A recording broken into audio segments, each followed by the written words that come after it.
Nah itu. Jadi maksudnya sulit mendengarkan dhamma itu, sulit praktek dhamma, yang kita hadapi adalah kilesa kita sendiri.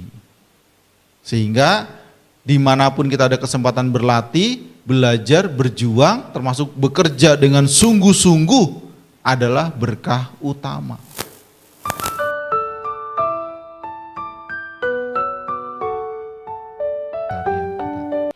Para ibu, bapak, adik sekalian yang saya hormati, kita pasti pernah mendengar, ya meskipun mungkin sekali atau beberapa kali, tentang pengetahuan yang Sang Buddha sudah miliki dan beliau sharing kepada masyarakat, sehingga kita bisa merenungkan, ya meskipun belum sepenuhnya mengalami, tapi kita bisa merenungkan tentang pesan beliau yang sangat mendalam dan sangat punya tujuan, ya supaya kita bisa mematutkan, bahkan bisa menerapkan dalam kehidupan kita masing-masing. Antaranya adalah beliau pernah mengatakan bahwa kelahiran sebagai manusia itu tidak gampang. Ya, kico manusa pati labo. Kelahiran sebagai manusia itu tidak mudah. Loh kok bisa? Berarti yang lahir sebagai manusia, apalagi secara umumnya normal, standar, berarti dia punya kebajikan yang cukup. Tapi kalau makhluk itu kebajikannya kurang atau tidak cukup, sulit lahir sebagai manusia. Artinya kekuatan karmanya itu, kekuatan perbuatannya mengondisikan makhluk itu terlahir di alam yang lebih rendah ketimbang manusia. Ada 4 alam apaya, alam yang lebih rendah ketimbang manusia. Ada alam niraya, alam neraka, ada alam tiracana, ya, alam binatang yang kelihatan, ya, terutama yang kelihatan yang bertetanggaan dengan kita. Ada alam peta, hantu kelaparan, setan kelaparan, ya hantu atau setan dalam pengertian mereka makhluk yang jasmaninya halus, ya itu adalah alam tersendiri, tapi karena kekuatan karma buruknya membuat mereka lapar dan haus. Ya mungkin kalau jadi selama manusia itu nggak pernah puas, nggak pernah cukup, ya jabatan nggak pernah puas, nggak pernah cukup, ya keinginan nggak pernah puas, nggak pernah cukup, serakah yang bukan haknya diambil dan sebagainya. Nah, itu seperti orang kelaparan, orang kehausan. Ya, lapar jabatan, lapar kekuasaan, ya lapar bukan yang haknya. Nah, itu alam peta. Ya, jadi kita menjadi kondisi, menjadi lantaran supaya dia ikut seneng, ikut bahagia, tapi keputusannya tetap pada dia, pada si makhluk tersebut. Yaitu alam hantu kelaparan. Kemudian ada alam asura, yaitu dewa-dewi yang ambisius, dewa-dewi yang serakah, dewa-dewi yang tidak tertib hidupnya, gitu. Sehingga alam asura ini membuat dewa-dewi tersebut tersingkir lah gampangnya, tersisi dari alam dewa-dewi yang standar. Kenapa? Ya karena di alam dewa-dewi itu adanya ketentraman, adanya hal yang positif, bukan negatif. Ya, gampangnya adanya kebahagiaan. Sedangkan asura ini ya kemerungsung, ambisius, ya serakah, egois dan sebagainya. Nah, tidak cocok mereka. Tidak cocok dengan komunitas makhluk surgawi yang ayem tentrem, ya, yang positif, ya, yang bahagia, yang happy, gitu. Nah, ini kebalikannya dari sifat-sifat baik tersebut. Penuh keserakahan, penuh kebencian, ingin menghancurkan, ingin mengalahkan dan sebagainya. Nah, itu alam asura.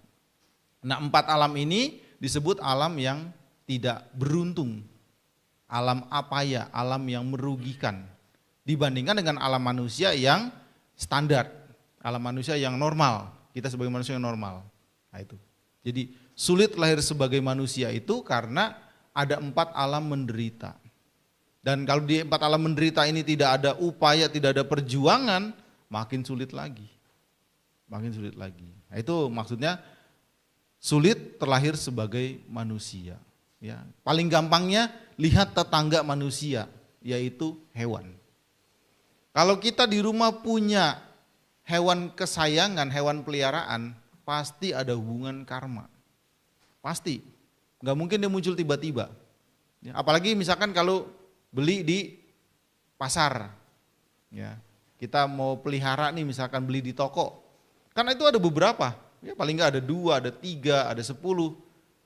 Kan kita nggak mungkin ngambil semuanya ya, kurang kerjaan ya. Kan paling nggak 1 aja udah bagus. Kenapa yang kita pilih dia, bukan yang dia? Ya karena yang dia ini hubungan karmanya lebih kuat. Gitu. Tapi karena dia kebajikannya tidak mencukupi lahir sebagai manusia, dia lahir sebagai binatang. Gitu. Jadi kelahiran sebagai manusia ini sulit, kenapa? Karena yang bukan manusia itu banyak sekali. Nah, binatang saja banyak sekali jumlahnya. Manusia kan katanya sudah menuju 8 miliar. Ya, kurang lebih 8 miliar. Tapi jumlah hewan kan kelasnya banyak kan, ada reptil, ada amfibi, ada aves, ada pisces, ada mamalia ini, mamalia itu, wah macam-macam. Itu jumlahnya tak terhingga. Semut itu makhluk hidup. Jumlahnya banyak sekali. Dibandingkan manusia yang 8 miliar, manusia tidak ada apa-apanya. Tidak ada apa-apanya. Itu yang kelihatan, belum yang tidak kelihatan. Dan tidak kelihatan itu usianya bisa sangat panjang. Ya. Ini ada apa namanya? Ada kalimat, ya, ada kalimat. Kita sering kalau kehidupan lampau itu salah satu kaitan waktu adalah kalpa. Kalpa atau kapa. Ya, pasti pernah dengar ya, pernah baca kalpa.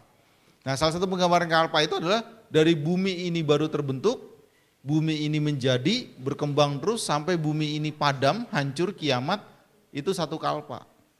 Nah, ada makhluk-makhluk menderita, makhluk niraya, makhluk peta yang usianya itu puluhan kalpa.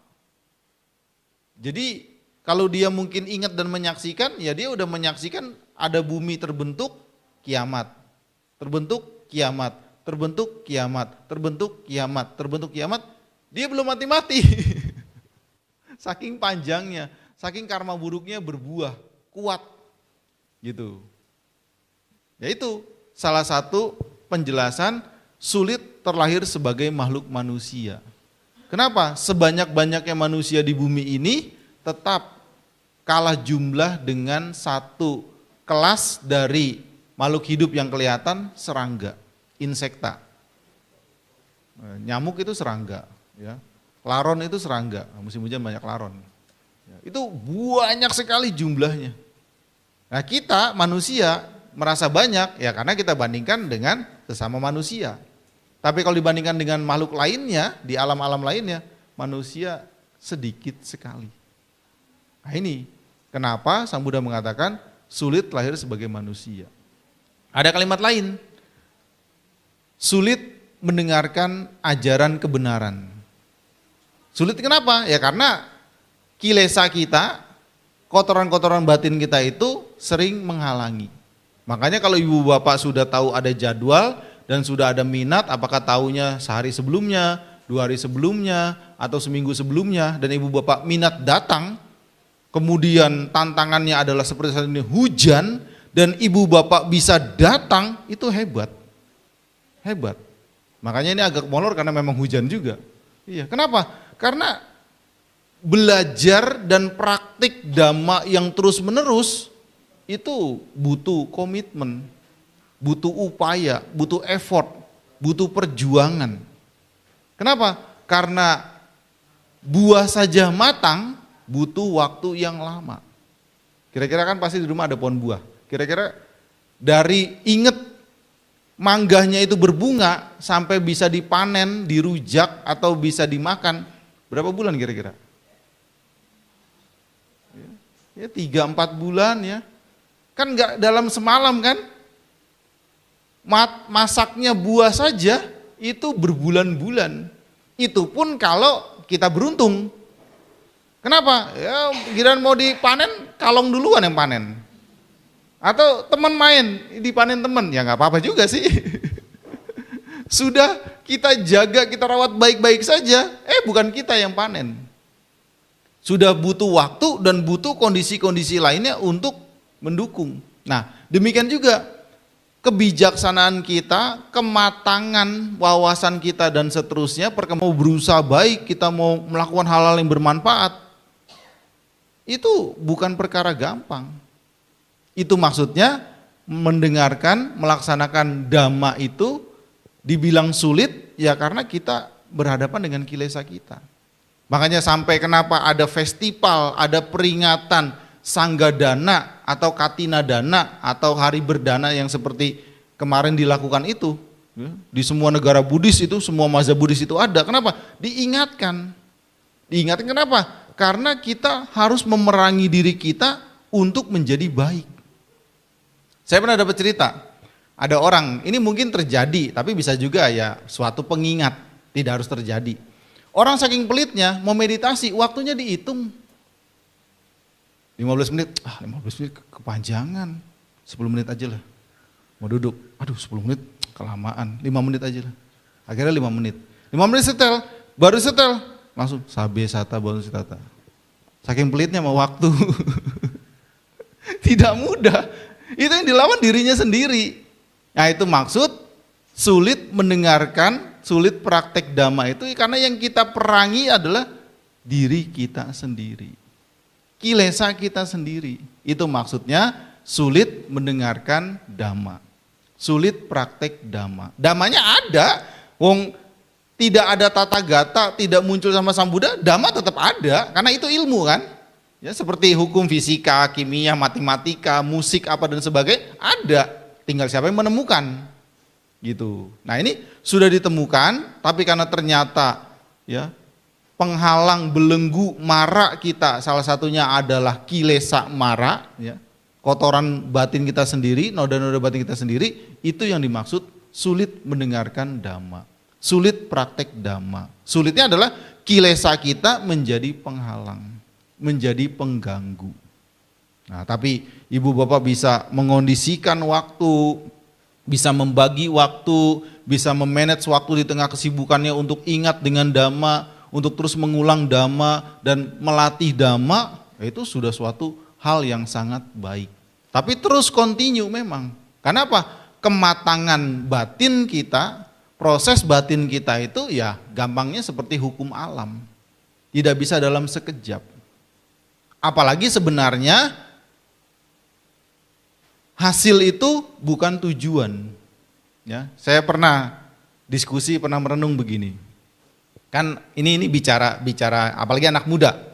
Anak muda, gimana sih caranya pengen kaya? Nah, gitu lah gampangnya kan seringnya ditanyakan ngobrol-ngobrol ringan ya, ngobrol-ngobrol warung kopi. Gimana sih cara kaya? Nah, sebenarnya itu pola pikir yang belum pas, yang kurang tepat. Ya. Kenapa? Karena kaya, sukses, berhasil, ya termasuk kalau kita ranah spiritual, kesucian itu bukan tujuan. Kalau sudah mengerti, itu dampak dari melakukan sesuatu dengan sangat baik terus menerus. Kenapa? Ya karena kita sudah mengerti bahwa keberhasilan, kesuksesan, ya kekayaan termasuk kesucian itu dampak, itu efek dari melakukan sesuatu dengan sangat baik terus menerus. Artinya apa? Tidak bisa sekali. Kadang ratusan kali pun belum cukup, belum kuat. Nah, tetapi kalau itu mengerti adalah dampak efek dari perjuangan kita fokus pada proses. Kalau kita bicara kaya, menjadi kaya enggak sulit. Kenapa? Caranya banyak, termasuk korupsi. Nah iya, negara kita ini kaya sekali. Tapi kok kenapa masih banyak yang susah? Ya karena suka tidak suka, korupsi nyata. Kenapa korupsi itu bisa berdampak membuat orang lain itu menjadi tidak maju atau miskin atau susah? Kenapa? Ya karena fasilitasnya tidak mendukung. Ya.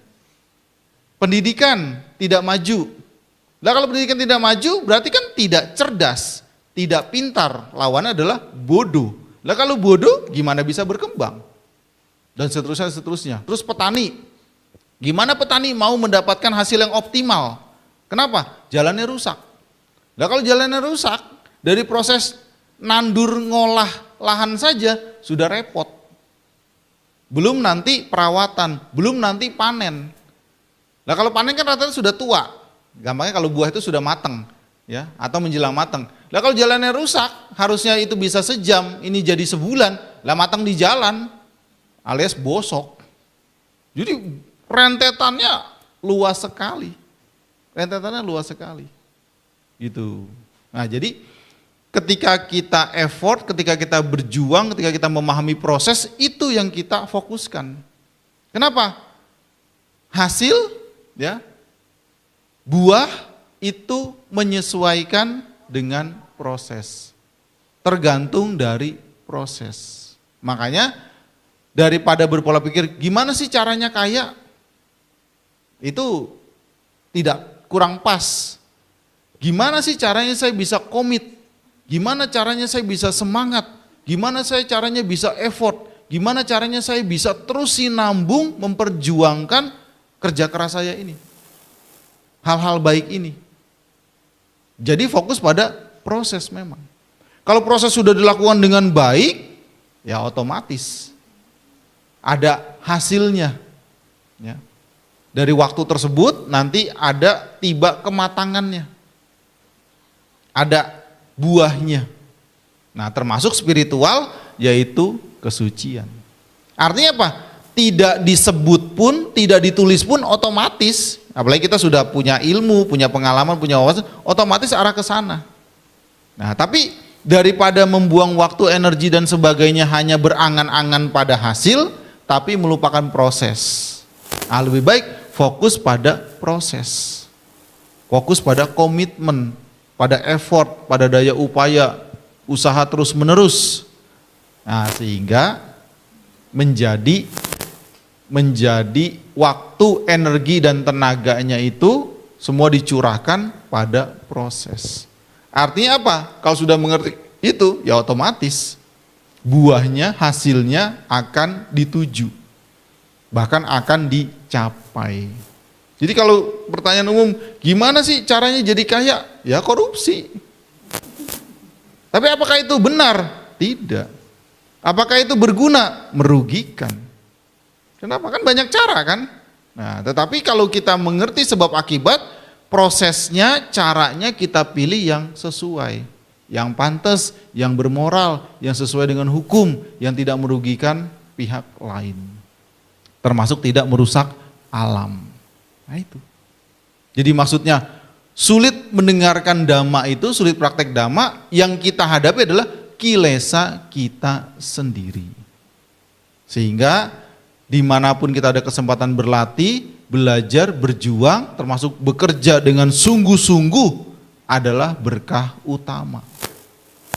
Nah tinggal kita membagi waktu, ya kapan kewajiban, tanggung jawab, tugas, kemudian sisi waktu sosial, kebaikan, mengembangkan diri dan sebagainya, itu tinggal bagaimana kita membagi-bagi waktu. Ditambah teknologi canggih, belajar dhamma sekarang tidak sulit. Bahkan karena saya ngalami dan sengaja saya kondisikan, ya saya tahu gimana caranya ngirit belajar dhamma. Kalau bisa ngirit kenapa harus boros kan? Nah, ketika ada wifi gratis, download ceramah dhamma. Supaya nanti ketika offline tidak makan pulsa. Ini cara orang ngirit itu. Ya nggak apa-apa, kan nggak mencuri, kan nggak mencuri. Jadi ceramah dhamma dipilihin, nanti yang cocok dan sebagainya, itu di-download. Nah nanti sudah di-download, ketika me time, ketika ada waktu sendiri, dengerin, tidak makan pulsa. Artinya apa? Cara ngirit aja bisa, apalagi kalau fasilitas mendukung, iya kan? Nah itu dia. Cara ngirit saja bisa dilakukan, apalagi situasi, teknologi, alat, sarananya mendukung. Artinya apa? Tidak ada alasan untuk mencoba. Tidak ada alasan untuk tidak belajar meskipun ya pelan-pelan. Nah itu. Jadi maksud sulit mendengarkan ajaran kebenaran ya karena yang kita hadapi adalah kilesa kita sendiri. Loba dosa moha kita sendiri. Dan loba dosa moha ini ya ini masih gambaran besar. Gambaran rincinya, anak cucu, cicit, buyutnya dan sebagainya masih banyak sekali. Masih banyak sekali. Dan itu punya kita sendiri. Itu diri kita sendiri. Nah, lalu bagaimana? Ya terus diketahui. Kenapa? Karena kita nggak usah capek-capek buang waktu untuk mengetahui isi pikiran orang, nggak usah. Ruwet, mumet. Justru yang harus kita ketahui adalah isi pikiran kita sendiri, batin kita sendiri, ya, perilaku kita sendiri. Itu lebih nyata bermanfaat. Kenapa? Kalaupun kita tahu isi pikiran orang, apakah kita bisa mengendalikan? Kalaupun bisa mengendalikan, kalaupun ya meskipun tadi pertanyaan pertama ya tidak bisa, dominan tidak bisa. Kalaupun bisa mengendalikan, apakah dia nyaman? Apakah dia senang hati? Mungkin sekali oke, 2 kali oke, seterusnya belum tentu. Malah menimbulkan bibit-bibit masalah. Ya. Jadi sudah sulit mengetahui orang, kalaupun bisa sulit mengendalikannya. Kalaupun bisa mengendalikan, belum tentu dia nyaman, malah dia bisa membalas, tidak senang dan sebagainya. Ngapain? Lebih baik baca pikirannya sendiri, ketahui pikirannya sendiri, pahami perasaannya sendiri, mengerti perbuatannya sendiri. Nah, itu lebih nyata, lebih real. Oh ternyata saya kurang di sini, nah saya perbaiki. Oh saya punya kelebihan di sini, saya jaga, saya rawat, saya modif, saya sesuaikan dengan situasi. Itu lebih real, lebih nyata. Dan tidak berdampak, tidak berefek samping, tidak menjadi bom waktu. Dan itu realistis, bukan egois. Kalau egois adalah tindakan kita, mungkin kita senang, mungkin kita happy, tapi ada pihak atau makhluk lain yang dirugikan, yang teraniaya atau malah mati dari kesenangan kita.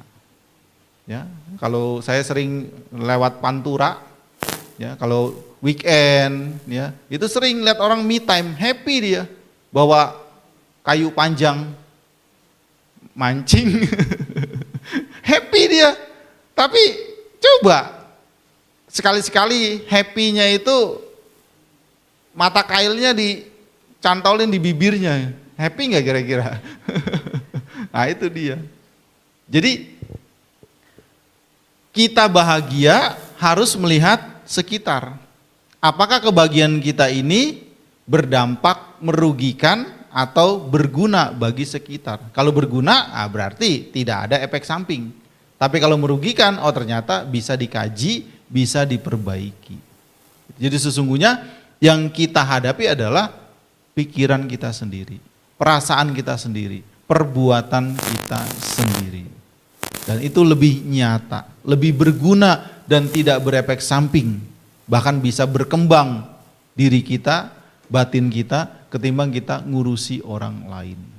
Jadi egois adalah tindakannya mungkin menyenangkan diri sendiri, tetapi bisa merugikan, menyakiti, membunuh makhluk lain.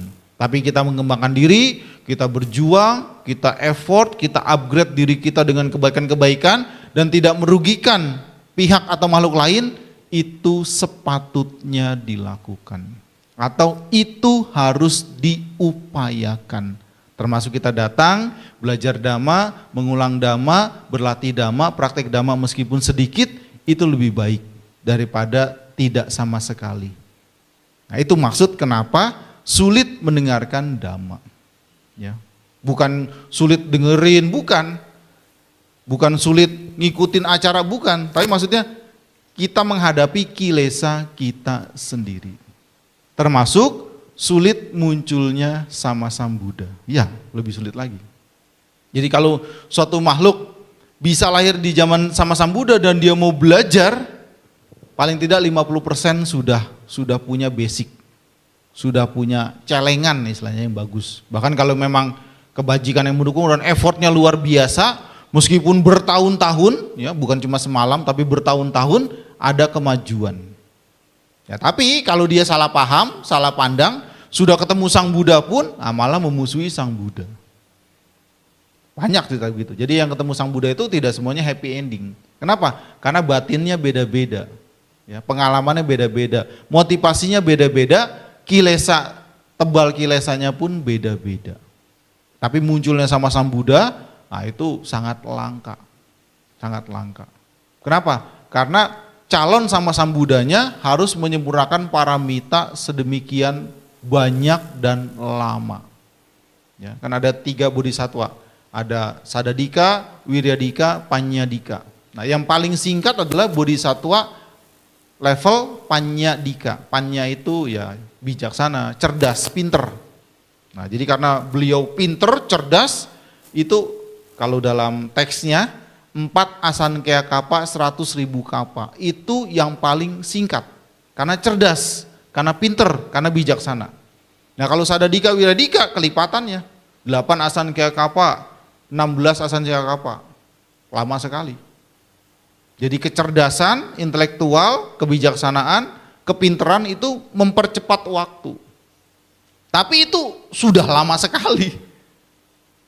Tak terhingga kelahiran, banyak kelahiran untuk menyempurnakan 10 paramita dikali 3 tingkatan. Kenapa 3 tingkatan? Ya karena memerangi diri sendiri, memerangi kilesa. Tingkatan biasa, tingkatan menengah, tingkatan yang paling halus, paling tinggi. Tingkatan biasa itu apa? Yang bisa dipegang itu materi, kebendaan, jabatan, ya, jabatannya dilepas. Ya makanya ada tradisi lengser ke prabon, pensiun. Ya itu baik, itu mengingat. Ya, apalagi kalau orang-orang yang belajar manajemen yang bagus ya, kalau bisa, ini kalau kita bicara karir, bicara jabatan ya, kalau bisa, meskipun ya sulit emang. Tapi kalau bisa, tapi beberapa orang bisa melakukannya. Pensiun itu ketika lagi jaya-jayanya. Ketika lagi sukses-suksesnya pensiun. Kenapa? Ceritanya stopnya di pensiun. Di pensiunnya stopnya ceritanya itu di bagus, di sukses. Ini seringnya kalau karir orang atlet. Pelatih kah, ya, atlet profesional kah, dia pensiun lagi jaya-jayanya, gantung sepatu, gantung raket. Kenapa? Kan stop ceritanya kan? Ceritanya stop ketika dia sukses. Tapi tidak mudah, eman. Jadi ternyata ilmu eman itu bukan ilmu Jawa itu ilmu universal itu, eman. Sayang ini lagi jaya-jayanya, lagi sukses-suksesnya dilepas. Pelatih juga begitu. Sukses mengantarkan timnya juara dunia, ya, bukan cuma level ya olimpiade itu ya bagus, tapi masih ada yang lebih tinggi dari olimpiade. Setelah dia sukses mengantarkan timnya itu juara dunia, juara itu cuma nomor 1, juara itu cuma 1, ya. Juara 2, juara 3 itu hiburan. Juara itu cuma 1, tidak ada juara 2, tidak ada sebenarnya. Tidak ada juara 3, apalagi harapan 1, wah, harapan indah. Nah, juara itu cuma 1. Juara itu cuma 1. Ya. Nah, yang 2, 3 dan seterusnya itu ya nyeneng-nyeneng ke, ya ngayem-ngayem ke hati. Juara itu cuma 1. Buktinya apa? Buktinya, ya. Kalau misalnya bidangnya kecepatan, ya bidang kecepatan, apakah lari, ya, apakah balap, ya dan sebagainya. Itu juara 1, juara 2 itu bedanya 0, loh detiknya. Pernah baca beritanya kan? Ya, lari nih atau motor, mobil, kan kencang sekali kan? Itu juara 2 dengan juara 1 itu 0, bedanya. 0, tapi yang juara 1 tetap juara 1. Nah, ketahuan di mana? Ketahuan di hadiah. Di hadiah ketahuan. Juara 3 misalkan gampangnya 50 juta. Juara 2 100 juta. Juara 1 tahu berapa? 1 M. Kotoran batin kita sendiri, kilesa kita sendiri. Itu. Nah, munculnya Buddha itu langka sekali. Hasil penyempurnaan paramita.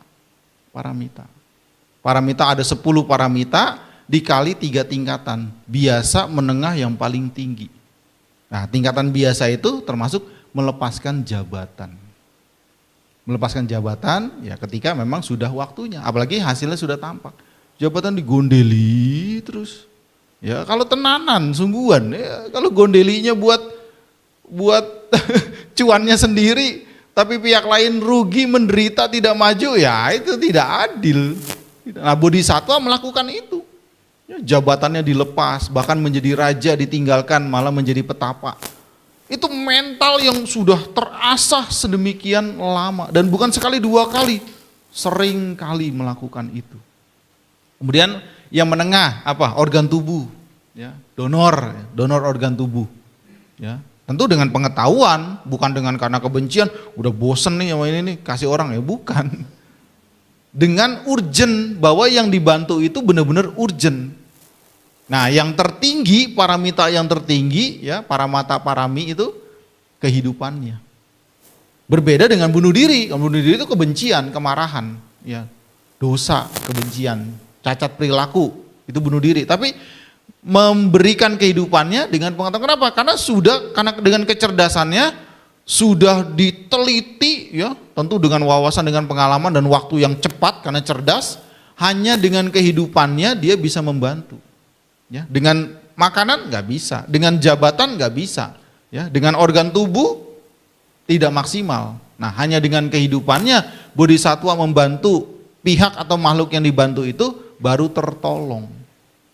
Dan itu lebih sulit lagi.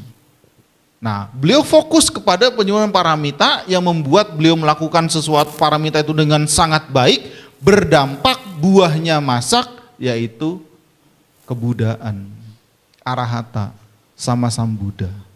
Nah, itu maksudnya. Jadi fokus kepada proses. Nah, munculnya bodhisatwa yang menjadi sama sambuddha memang langka sekali. Nah, sekarang tinggal kita balik. Tinggal kita balik bagaimana? Kita sudah sebagai manusia. Ada yang setengah dewa di sini? Kayaknya enggak ya, kalau setengah dewa enggak di sini ya, eman-eman. Kita sudah sebagai manusia. Ya, kenapa? Karena kita punya pembanding. Ada binatang, ada hewan-hewan sekitar kita. Gitu. Dia bisa berbuat baik, bisa, tapi tidak maksimal. Ketimbang manusia yang mau terus belajar.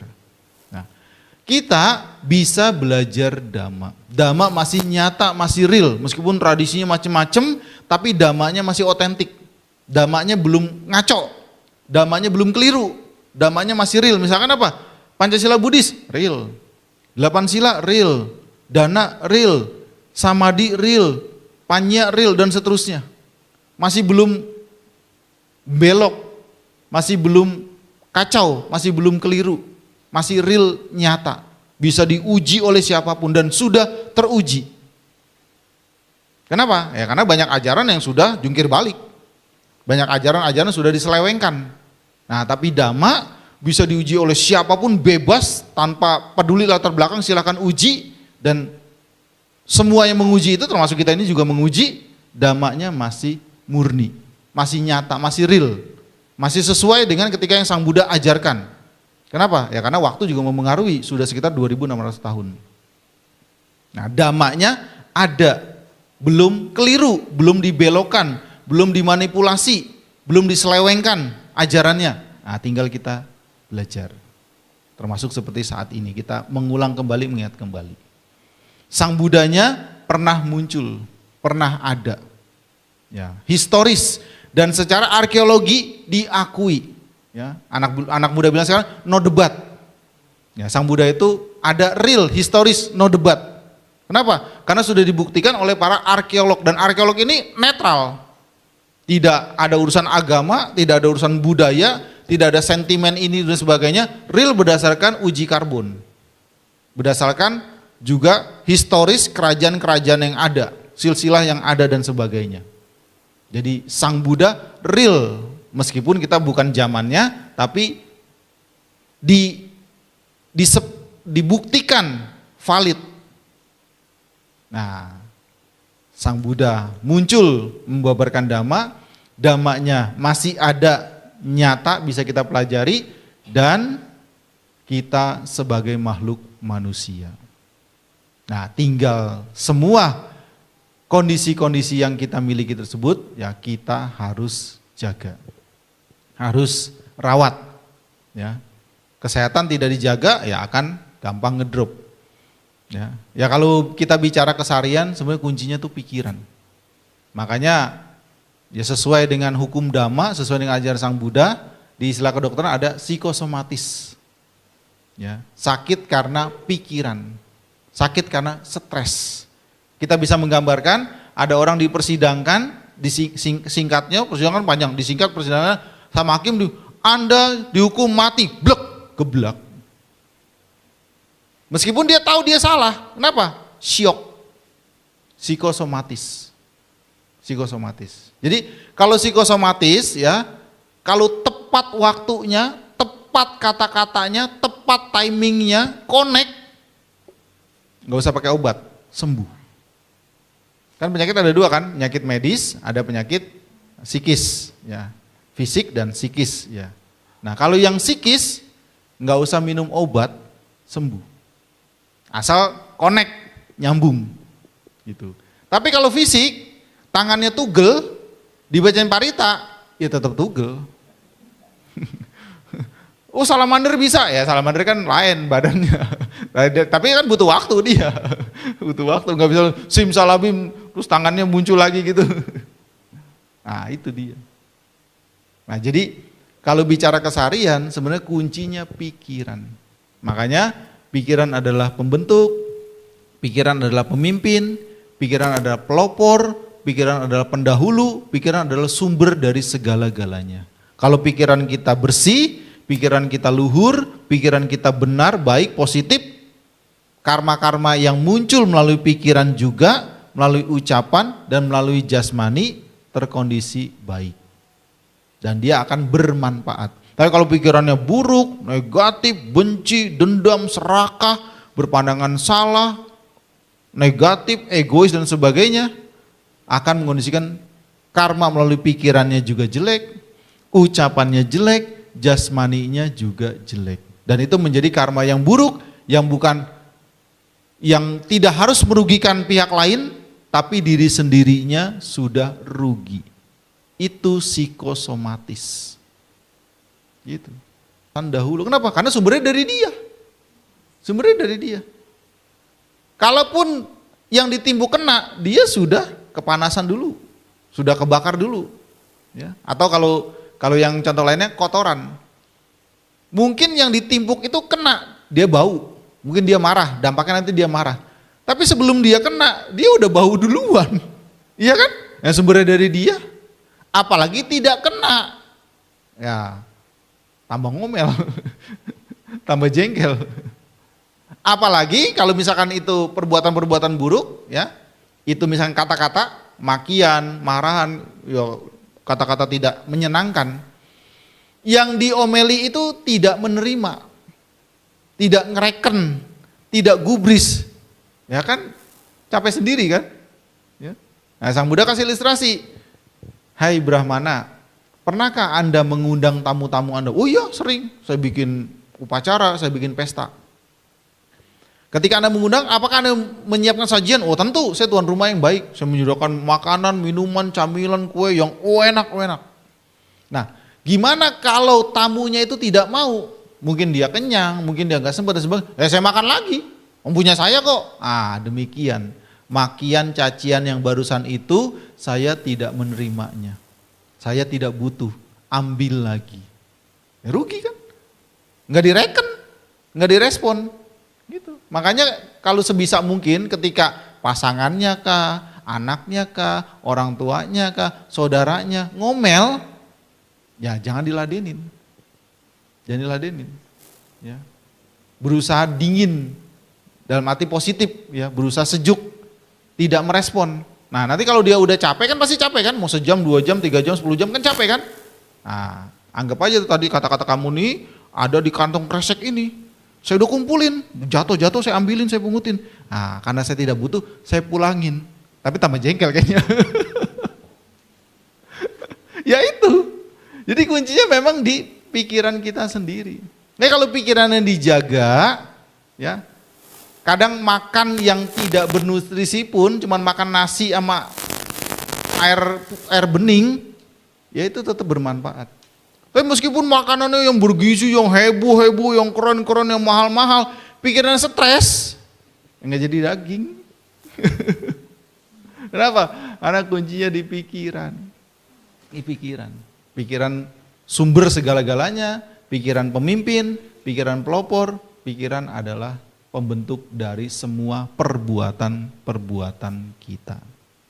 Nah, jadi kita sudah lahir sebagai manusia ya, dan kita di beberapa sisi harus bersyukur. Kenapa? Ya karena kita sudah banyak melewati hal-hal baik, sudah banyak menjalani hal-hal bermanfaat, dan sampai sekarang pun kita masih berjuang dalam hal-hal yang bermanfaat.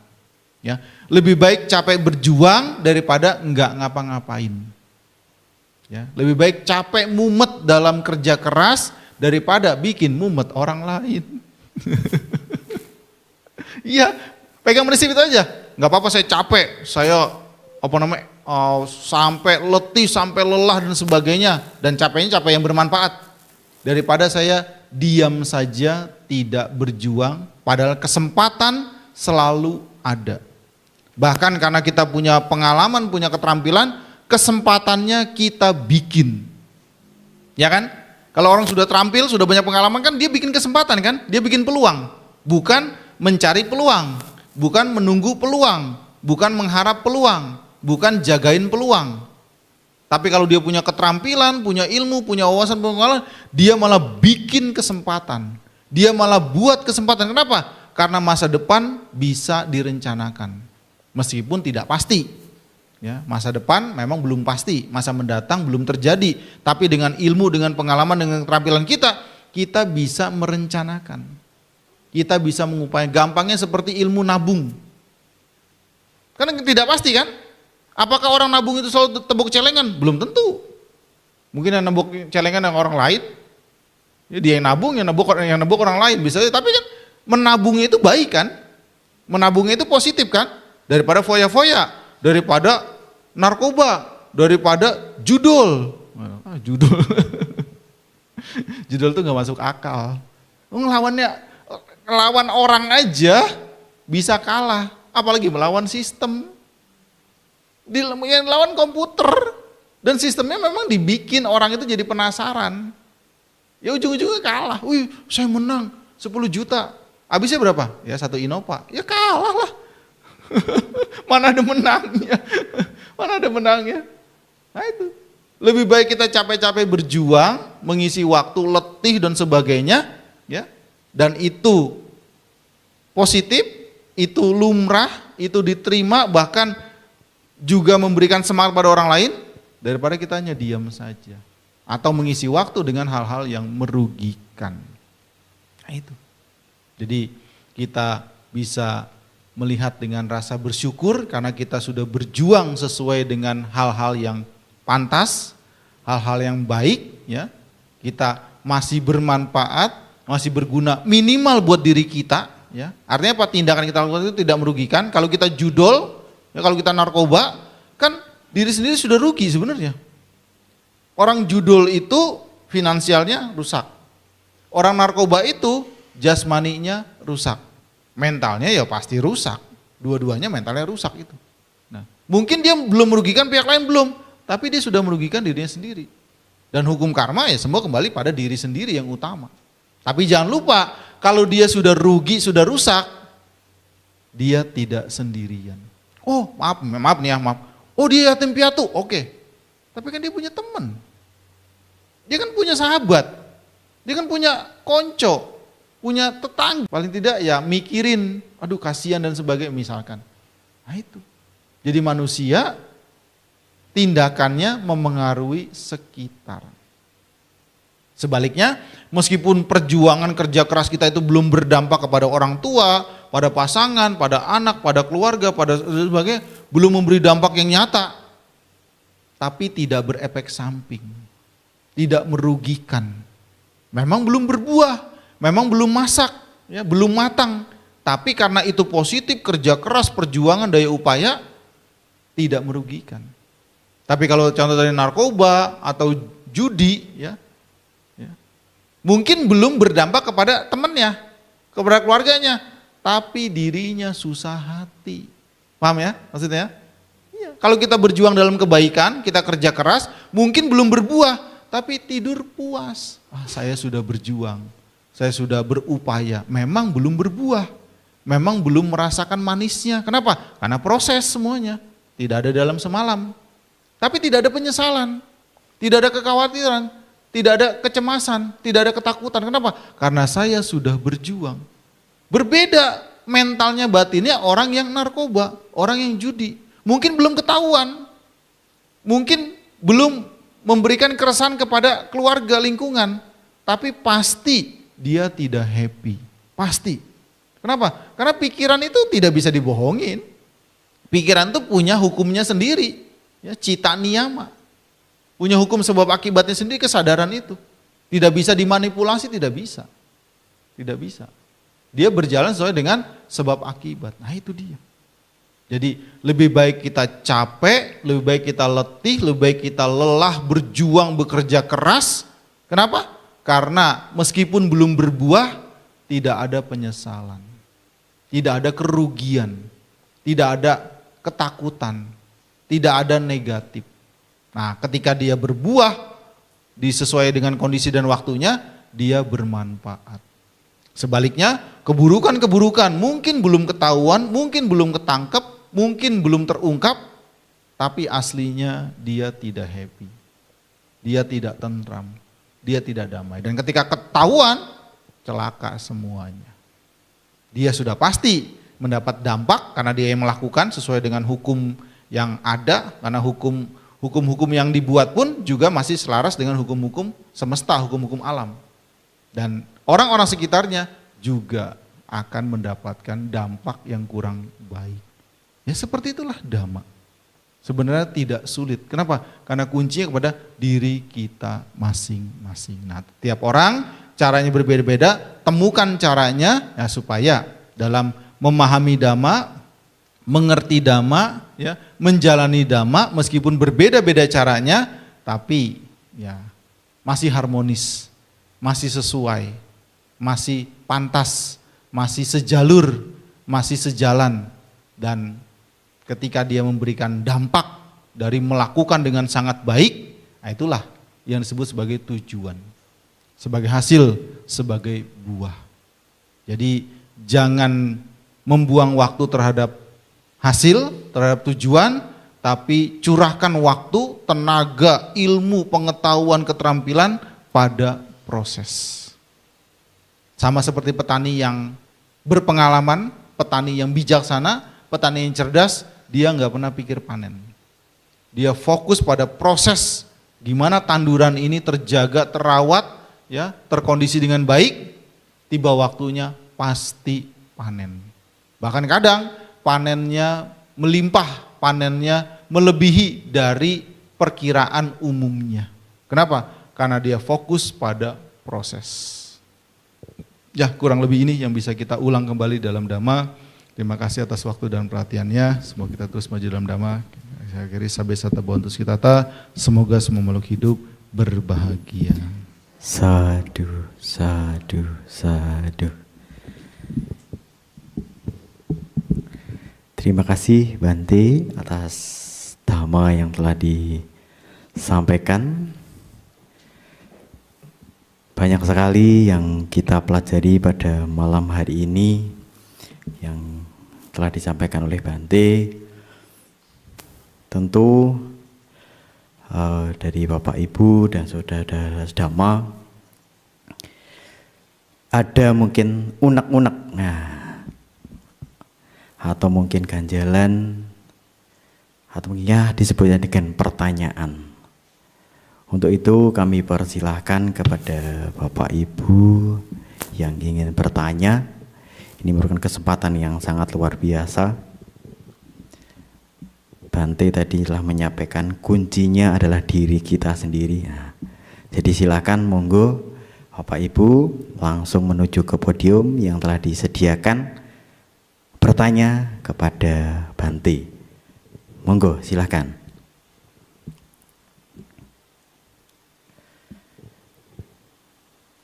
Silakan. Wah, semuanya berpikir Bante.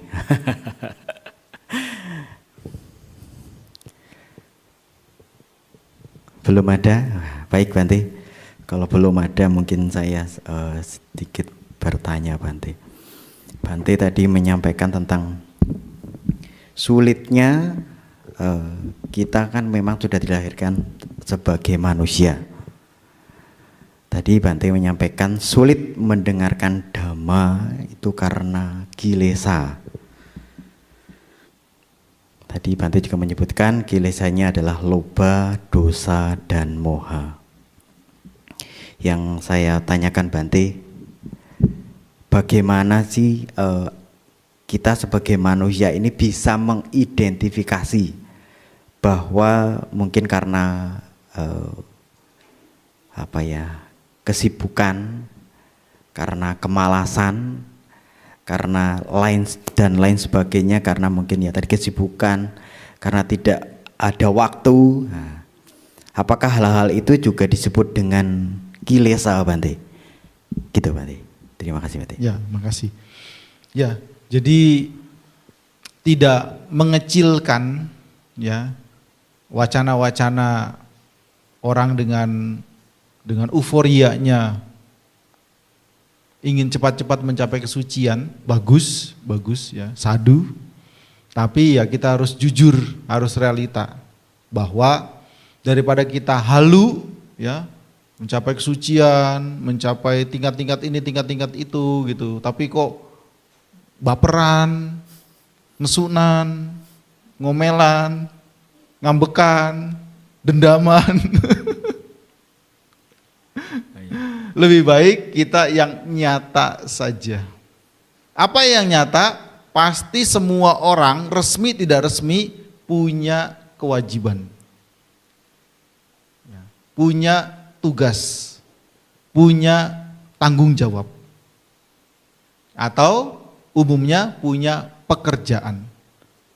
Jangan kira ya ibu rumah tangga itu pekerjaan yang luhur, yang mulia. Bahkan pernah ada orang ya peneliti, ya dia karena memang pandai apa ya dia teliti. Ibu rumah tangga itu kalau digaji itu sebulan 1 M lebih. Kenapa? Ibu rumah tangga itu ya psikolog, ya dokter, ya OSIN, ya chef. Anak-anak sekarang tahu OSIN ya? Maksudnya julukan. Apalagi? Ya babysitter. Apalagi? Banyak kan? Ya kan? Chef saja, ya, koki, besar kan gajinya kan? Kenapa? Karena dia tulang punggung bagaimana masakan itu sesuai. Dokter, mahal. Ya, apalagi kalau dokter spesialis. Ya. Perawat, mahal. Akuntan, menteri keuangan. Iya kan? Kalau ibu rumah tangga ini dirinci pekerjaannya, terus digaji 1 M lebih, ada orang bikin perhitungan begitu dan itu real.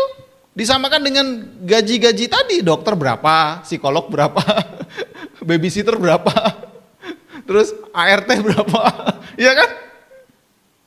Artinya apa? Kalau sebagai ibu rumah tangga dilakukan dengan sangat baik, dengan sungguh-sungguh mengendalikan egonya, kesombongannya, mengendalikan keakuannya, itu sudah praktik dhamma yang nyata. Guyonnya, kalau ibu rumah tangga di dunia ini demo, bumi ini tutup. Iya.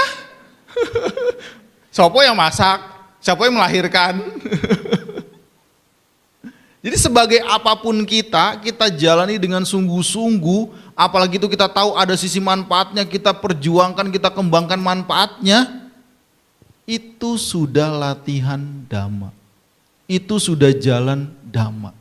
Daripada menghalu, begini, begitu, tapi ben pamer, ben di notice, ben di dapat like, dapat views.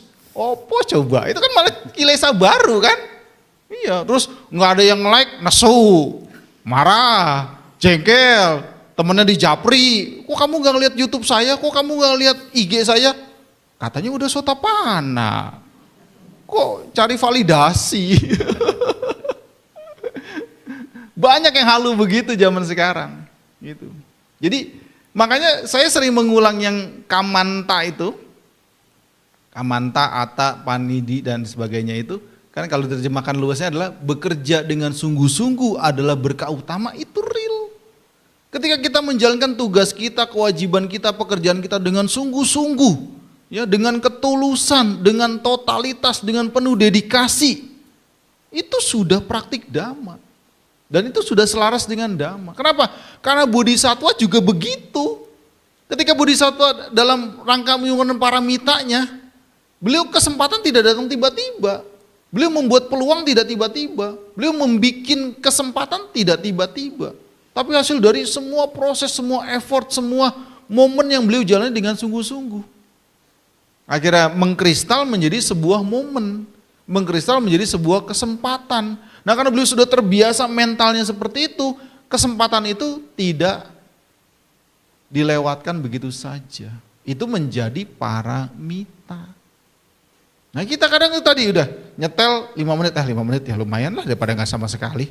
Nyetel 5 menit, baru duduk. Sabi sata bawan sudah lah, belum 5 menit udah selesai. Kenapa? Karena belum terbiasa. Kan katanya gini, bisa ya dipaksa biasa. Atau kalau mau dibalik, dipaksa bisa baru terbiasa. Terbiasanya terakhir, habit terakhir, karakter terakhir. Tapi awalnya kadang dipaksa, kemudian menjadi bisa. Setelah bisa terus baru terbiasa. Ya. Paling mudah lagi kalau istilah ibu bapak, kulino. Ya kan? Kulino. Coba ibu-ibu nih mungkin pernah mendengar atau ngalami. Ngomelin bojo itu gampang apa susah? Susah apa gampang? Nah habit ini tidak dalam semalam. Nah demikian pula kebaikan-kebaikan, nilai-nilai luhur tadi itu dia tidak tega kasihan ngomengi bojo itu. Kenapa? Karena terbiasa tidak mau ribut. Terbiasa tidak mau cekcok sehingga bersabar menahan ngempet pasti karena belum mencapai kesucian. Itu. Tapi itu lebih baik daripada tengkar, daripada ribut. Kenapa? Itu kulino baik. Terbiasa baik, terbiasa ngempet, terbiasa nahan. Kenapa? Karena daripada dilontarkan pasti ribut. Ribut pasti lebih tidak nyaman. Jadi kalau kita bikin tebak-tebakan begitu, tinggal dibolak-balik aja. Oh, apa namanya? Gampang apa susah? Susah. Gampang. Kenapa susah? Karena enggak kulino. Oh, gampang. Susah. Kenapa susah? Karena enggak kulino. Yang gampang? Ya karena kulino. Karena kebiasaan. Jadi daripada kita memang kita bisa melihat diri kita sendiri, ya. Kalau kita sering melihat pikiran kita, melihat perasaan kita, kita tahu seberapa kita. Ya. Ditambah kalau ada pelatih, ada orang yang berpengalaman, orang yang bijaksana, menunjukkan kekurangan-kekurangan kita. Itu luar dalam kita dapat. Tapi kan kalau kepada luar kan kadang tidak mudah. Atau malah bisa dimanipulasi kalau dari luar. Tapi kalau kita jujur terhadap diri kita, terhadap batin kita, perasaan kita, terhadap perbuatan kita, kita tahu kelemahan kita. Kita tahu kekurangan kita. Nah di situ kita bisa memilah-milah. Dan kita bisa real terhadap apa yang nyata kita lakukan. Nggak usah berbuat baik lah. Itu level terendah. Nggak usah berbuat baik. Udah jalankan sila saja atau meditasi. Akhirnya apa? Sila kagak, meditasi kagak, apalagi berbuat baik. Ini kagak semua akhirnya. Ketika ketemu berbuat baik, lakukan berbuat baik. Ketika ketemu sila, lakukan sila. Ketika ketemu bawana, lakukan bawana. Apa saja yang kita hadapi itu benar-benar sesuai dengan hukum alam, hukum semesta, lakoni. Lakoni. Kenapa? Karena kalau milih, nunggu, mengko, sampai dikremasi ya mengko. Iya. Sifat manusia memang begitu, nunda, nanti, mengko, se. Ya sampai dikubur ya nanti lagi. Nah itu. Jadi apapun itu, kan kita punya pengalaman, punya wawasan, bahkan kita bisa bertanya, ini sesuai enggak? Ini pas enggak? Ini pantas enggak? Ini merugikan enggak? Ini ada dampak negatif dan sebagai efek samping buruknya? Kan kita punya wawasan itu, punya pengalaman itu. Apapun yang kita hadapi, lakoni. Oh ada kesempatan, bawa makanan, kasih makanan. Oh ada kesempatan bawa kasih minuman.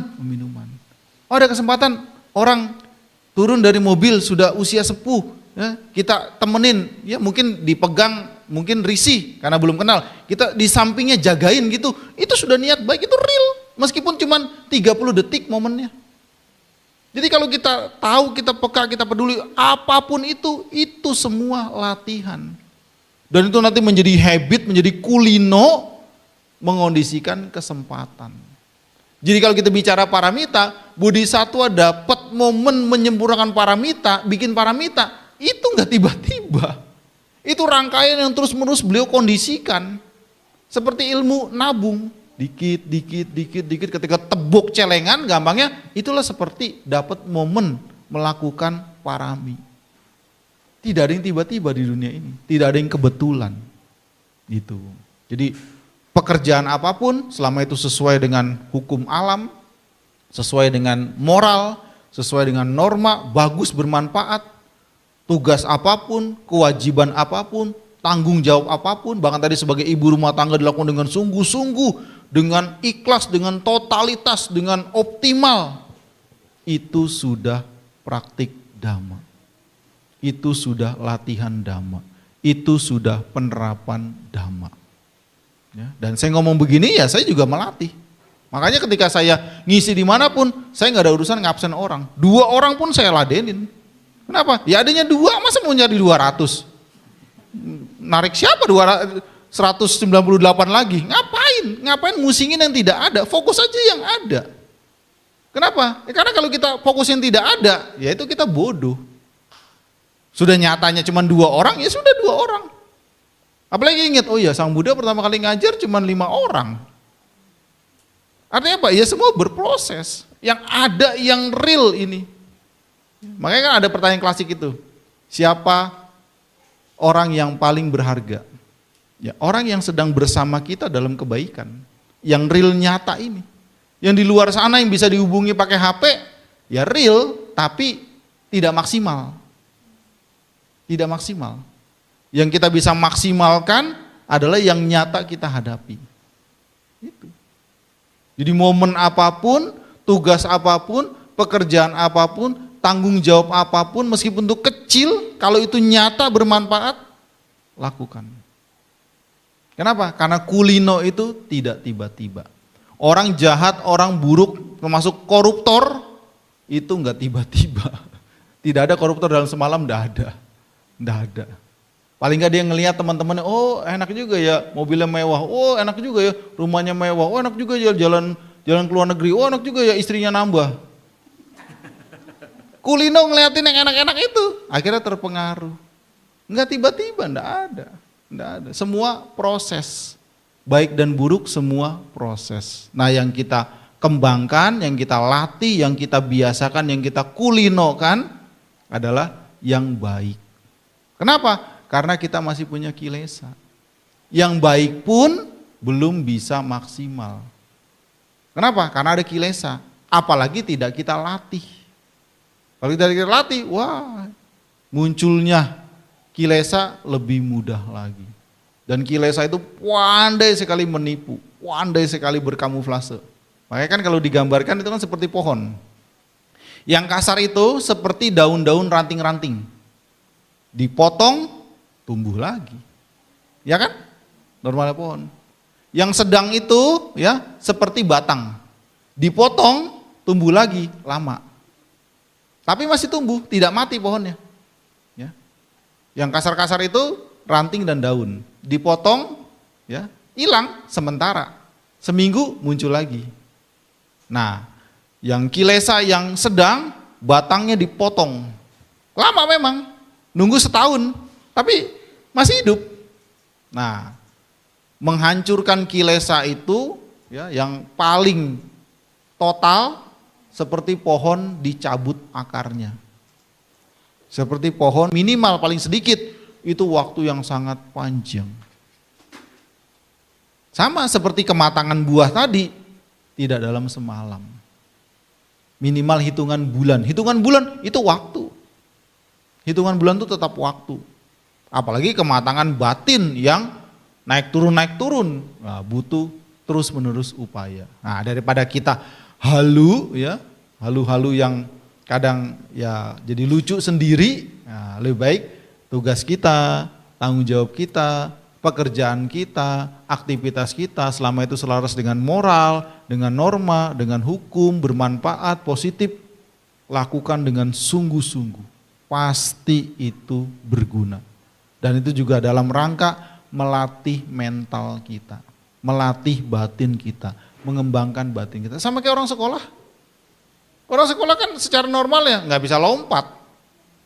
Meskipun dia umurnya sudah 15 tahun, ya, tapi dia belum pernah mengikuti jenjang yang menulis, membaca, menghitung yang basic, dia nggak bisa. Ya. Artinya ya pengetahuan itu tidak harus resmi, ya. Orang tuanya bisa mengajar, keluarganya bisa mengajar, lingkungan bisa mengajar. Tidak harus sekolah resmi, tapi dia ada pengetahuan yang sama gitu, menghitung apa, membaca apa, menulis apa. Meskipun usia sudah 15 tahun, tapi dia belum pernah punya basic menghitung, belum pernah punya basic menulis, belum pernah punya basic membaca. Dikasih pelajaran anak SMP, meskipun umurnya sudah SMP, tidak bisa. Kenapa? Karena dia tidak mengikuti terbiasa proses yang dasar yang harus dijalani. Kita bicara yang normal, kalau yang jenius bisa tapi cepat waktunya. Ya, tetap berproses tapi waktunya cepat, itu jenius. Tapi kalau yang normal harus punya basic, mengikuti proses. Kulino terbiasa dalam hal-hal yang harus dipelajari, harus dimengerti, harus dipahami. Seperti itu hukum alam. Tidak bisa melompat, tidak bisa. Tidak bisa langsung instan gitu, enggak bisa. Semua proses. Jadi jangan khawatir, kewajiban kita apapun, tugas kita apapun, tanggung jawab kita apapun, pekerjaan kita apapun, ya, selama itu tidak merugikan makhluk lain, ya, dan itu arahnya adalah manfaat atau berguna bagi diri dan sekitar, terus perjuangkan.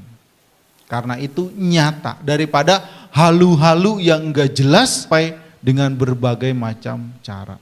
Buahnya dhamma muncul dengan berbagai macam kondisi. Tapi tetap basicnya adalah hukum alam, hukum sebab akibat, hukum semesta itu. Karena ada tata gata, tidak ada tata gata, ada sama sambuddha atau tidak ada sama sambuddha, dhamma tetap ada. Cuma bedanya kalau tidak ada sama sambuddha, tidak ada yang menemukan. Kalau tidak ada yang menemukan, tidak ada yang mengajar. Kalau tidak ada yang mengajar, ya tidak ada pengetahuan. Nah, ketika ada sama sambuddha, ada yang menemukan. Kemudian sama sambuddha mengajar, sharing, ada orang yang mau belajar, membuktikan, ya, mencermati, memperjuangkan. Nah, dia ketika berhasil mendapatkan manfaat yang sama persis seperti yang Sang Buddha juga rasakan. Makanya salah satu dari perumpamaan dhamma adalah samudra, lautan.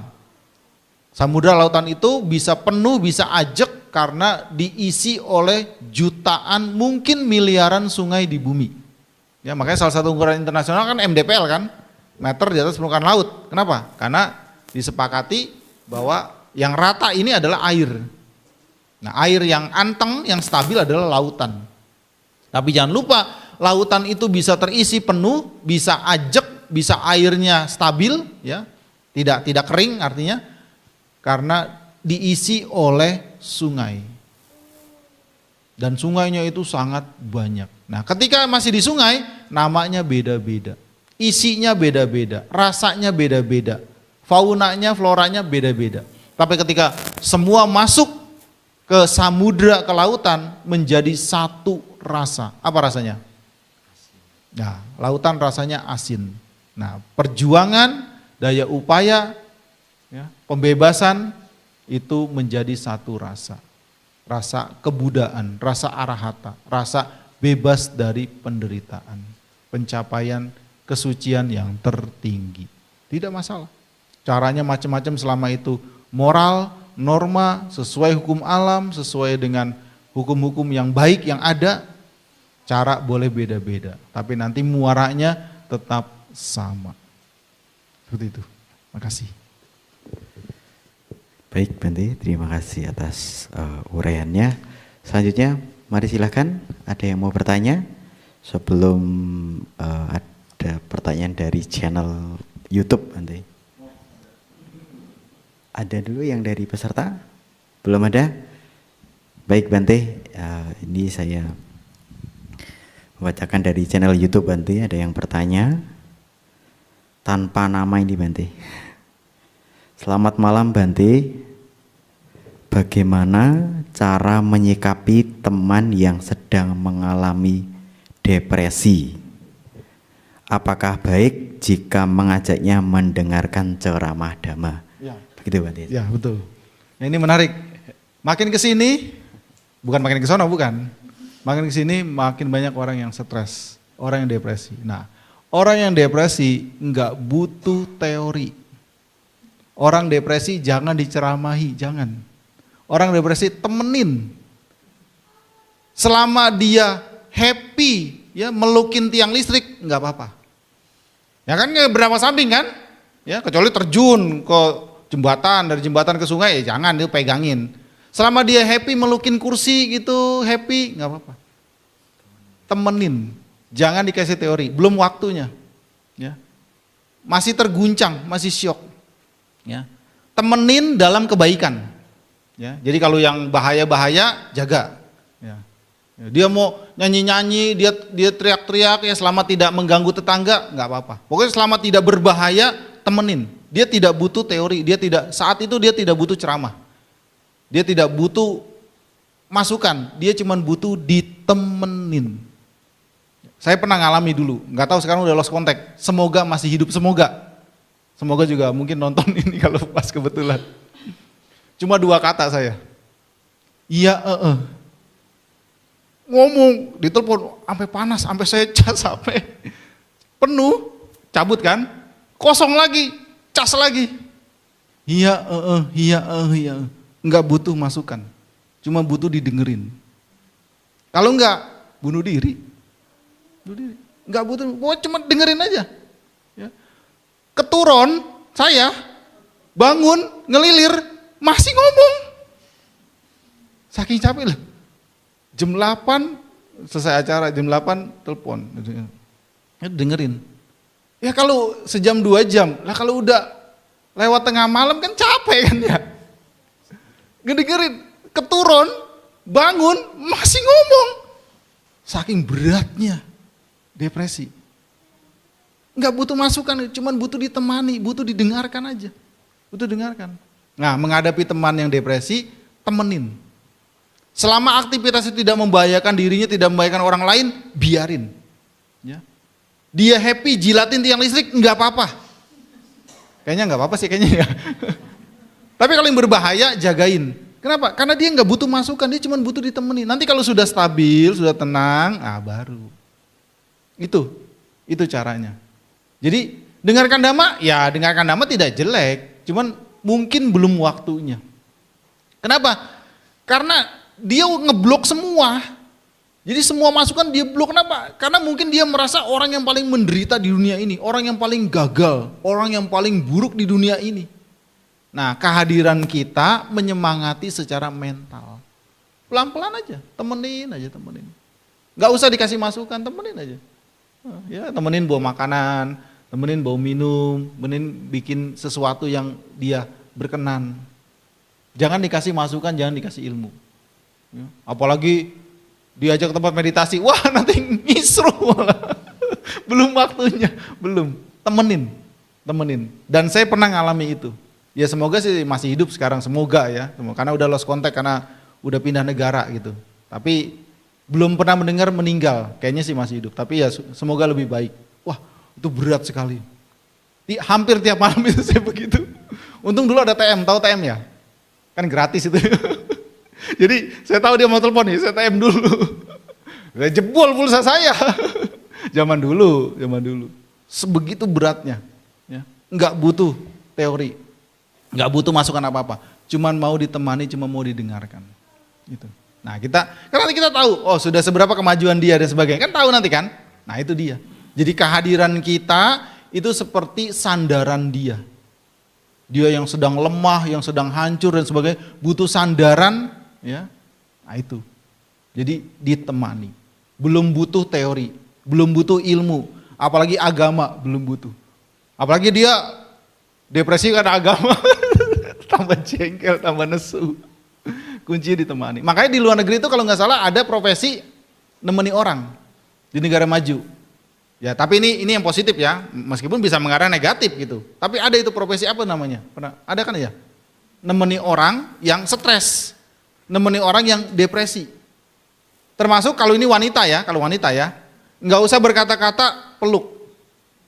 Karena kalau feminim itu cocok. Nah, kalau cowok lihat-lihat. Kenapa? Karena kalau wanita ke toilet gandengan biasa. Cowok ke toilet gandengan aneh kan? Nah itu. Jadi kalau sesama perempuan, dia stres, dia depresi, dia nangis, peluk. Gak usah ngomong, peluk aja. Ya semoga dia normal. Tapi kalau laki-laki kan kayaknya peluk. Karena lain memang, itunya kuadratinya lain. Nah itu. Jadi yang dibutuhkan adalah keberadaan kita, sosok kita, ya kehadiran kita itu yang dibutuhkan, bukan ilmu, bukan teori, bukan istilahnya dogma-dogma agama dan sebagainya. Anica dasmu itu. Nemeni orang. Pernah di Indonesia ada sosial eksperimen, ya ada jasa meluk. Jadi orang stres dipeluk. Ya kalau orang modern sih nggak apa-apa, tapi kalau orang desa kan aneh kan. Ada itu. Tapi ya tujuannya niatnya baik untuk kamu tuh nggak sendirian, kamu tuh ada yang nemenin, kita menerima kamu tuh baik-baiknya, kamu tuh kuat, sebenarnya begitu. Tapi kan diomongin nggak masuk. Nah tapi keberadaan kita, ketulusan kita, kemanusiaan kita, ya perhatian kita, keikhlasan kita terhadap dia, itu nanti yang menjadi kata-kata yang tidak terucapkan. Menjadi pesan yang sampai dengan gerak-gerik dengan ketulusan kita. Dan itu sesuai dengan dhamma. Makanya saya jadi ingat kalau dia sesama perempuan, salah satunya dipeluk. Menangis, silakan nangis. Kalau cowok kan kadang gengsi nangis kan, meskipun cowok yang menye-menye ya banyak juga. Iya. Tapi ditemani. Ya selama itu tidak berbahaya, tidak membahayakan dirinya, tidak membahayakan pihak lain, terserah. Kalau rumahnya dekat laut atau dekat gunung, pergi ke gunung, teriak sampai serak silahkan. Karena kalau di alam teriak kan nggak mengganggu kan, paling diteriakin balik nanti. Tapi kalau yang mengganggu, yang membahayakan, kita jagain. Itu kuncinya. Jadi kehadiran kita, ketulusan kita, cinta kasih kita tanpa kata-kata itu lebih bermakna, lebih berguna ketimbang segudang teori yang kita sampaikan yang belum tiba waktunya untuk dia bisa memahami atau menerima. Itu. Makasih, bagus pertanyaannya. Baik, Bante, terima kasih. Baik, masih ada yang perlu dipertanyakan? Sebelum ada pertanyaan satu lagi, Bante, mungkin dari yang hadir, monggo. Oh iya, silakan, Mbak. Oh, gitu. Selamat malam Bante, Namo Buddhaya. Saya ingin bertanya, kebiasaan yang Bante tadi utarakan tadi, yang Bante sampaikan, ada kebiasaan. Saya sendiri pribadi, kebiasaan itu setiap selesai mandi itu baca parita. Tapi kalau pagi Bante, kita buru-buru mau kerja, mau ini, kadang kita baca parita kayak, maaf Bante, kayak burung beo, baca parita aja gitu. Apakah yang ingin saya tanyakan, apakah itu ada manfaatnya Bante? Dengan kita buru-buru baca parita, tapi kalau kita tidak baca parita pun, kita pergi tuh rasanya tidak terbiasa dengan itu, gitu Bante. Ataukah kita memang harus spend time khusus sekian ini kita baca parita dengan tenang? Kadang waktu juga ini ya Bante, mungkin itu aja. Terima kasih Bante. Makasih. Ya bagus. Jadi ini masalah manajemen waktu. Kan karena kita udah terbiasa, kita tahu nih, oh saya ini canting ini 10 menit. Berarti 10 menit ini bisa saya hitung mundur supaya saya bisa spend time tadi. Itu. Jadi ini masalah manajemen waktu. Cuman kalau kita sudah mengerti, nanti kalau memang benar-benar sangat urgent, benar-benar sangat ruwet ya dan sebagai tidak bisa, ya kita lepaskan. Jangan menjadi rasa bersalah. Gitu. Tapi ya inilah hebatnya pikiran tuh memang memanipulasi itu terus. Oh berarti besok-besok nggak usah aja, ya bablas nanti. Tetap besoknya baru lagi. gitu. Sudah, oh ini sudah berlalu, saya nggak sempat ya sudah. Tapi saya nggak usah menghukum diri saya nggak usah menghina diri saya tidak usah menyalahkan diri saya, tidak terkondisi, gitu. Nah, tapi kalau manajemen waktunya benar-benar dilakukan dengan baik dan kita sehat-sehat saja, baik-baik saja, pasti bisa. Karena itu masalah waktu. Ya. Nah, kalau perlu pasang alarmnya tiap 5 detik. Jadi itu alarmnya. Ada loh anak-anak zaman sekarang, anak-anak kuliah begitu. Mamanya di sebelah mumet. kagak habis-habis itu alarmnya. Gitu. Jadi masalah manajemen waktu. Nah, tapi kalau sama sekali tidak bisa, tidak usah menghukum, tidak usah menghina, menyalahkan diri sendiri. Kenapa? Ya karena banyak kondisi kenapa tidak bisa. Gitu. Jadi artinya tidak masalah. Nah, yang ideal memang kita membaca sambil meresapi. Kenapa meresapi? Karena saking kulinonya. Karena saking terbiasanya jadi seperti mengerti, hafal gitu kan? Ya. Namo tassa bhagavato kan apa nanti artinya? Oh, begini maksudnya. Nah, itu saking terbiasanya kita seperti mengerti, padahal itu buah dari menghafal. Buah dari terlalu sering sehingga hafal. Gitu. Nah, memang bagusnya ketika kita membacakan itu kan semua kan ajaran semuanya kan, ya. Contoh teladan gitu. Yang kita pun bisa melatih itu maksudnya. Dhamma itu begitu. Jadi kita mengulang Dhamma itu maksudnya itu bisa kita latih. Ya, jadi sama Sang Buddha pun istilahnya meskipun kita belum mencapai, kita tahu bahwa beliau pun juga sebelumnya sama seperti kita startnya, sama tidak beda. Cuman duluan kita ngintil, kita rada bangkong sebelumnya gitu. Basicnya sama-sama awalnya belum ngerti, sama-sama belum tahu, ya. Dipaksa, bisa, biasa. Nah, kita mungkin masih levelnya dipaksa nih masih. Dipaksa, terpaksa dan sebagainya nih. Nah, jadi artinya kalau kita merenungkan sama Sang Buddha pun sebelumnya sama. Kalau kita tarik ke belakangnya sama, tidak berbeda dengan kita. Cuman bedanya beliau sudah duluan. Beda di waktu saja, beda di start lah istilahnya. Startnya, kita startnya baru sekarang gitu istilahnya. Nah, tidak masalah. Artinya Dhamma itu kita mengerti sebagai ilmu, bukan menjebak kita sebagai ritual. Gitu. Nah, ketika kita dapat kesempatan ritual, tetap dimunculkan pengetahuan.